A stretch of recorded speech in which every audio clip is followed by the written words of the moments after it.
I'm kind of cynical and suspicious anyway of the difference between what people say they do, the theories they say they use, and what they versus what they do when nobody's watching. And I think that people are far more eclectic, far more pragmatic, far more flexible than they'd ever lead others to believe.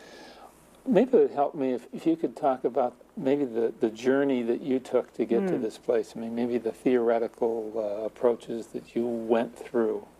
Well, for me, a lot of it started in my theories class. That yeah, I'm very impressionable, very open-minded, and every week, you know, theories in those days is its theory, you know, flavor of the week, and each week I'd become so impressed. You know, the first week of the semester, I'm a psychoanalyst. That's what I got to do, and then I'm an existentialist, and then I'm a cognitive therapist, and I loved them all. Like the medical student's disease. You know, whatever the disease was they talked about, you caught. Absolutely. And it seemed to me that there's something funny going on here.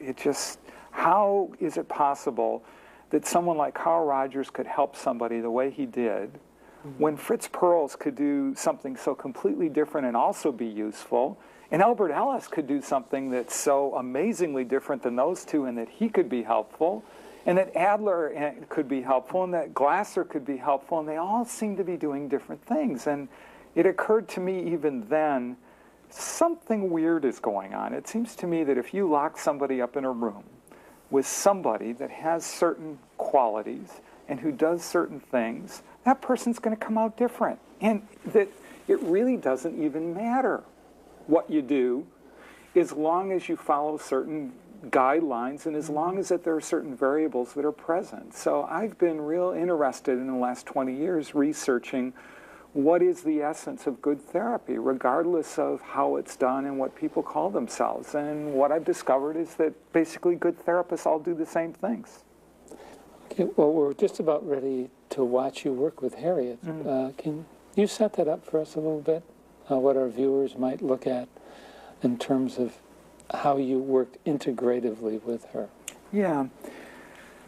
There's a lot of pressure in one session to kind of show your stuff and to make sure that... Were you feeling pressure? More than a little bit. And so we should look for... Okay, we'll look for my... See if you sweat. Your anxiety. I'm really cautious and careful that even if I don't help anyone, I don't want to hurt them. And I was aware that Harriet was already seeing another counselor. So it was very important to kind of look at the context of what she's doing. And I think it'd be interesting for students to observe that as a way of beginning. And then to just tune in on the variety of things that I tried to use and the variety of methods that I tried to demonstrate. I think it'd be an amusing way to start this video if you showed the video first and had students guess what approach I was using. And I bet we would have gotten a half a dozen or a dozen different answers. And I'm quite proud of that, of not being able to be typed.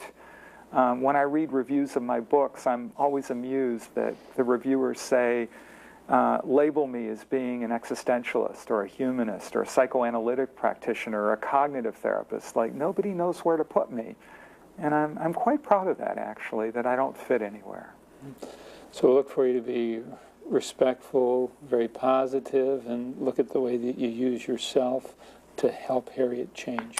And especially look at the relationship. Good. Okay, let's watch.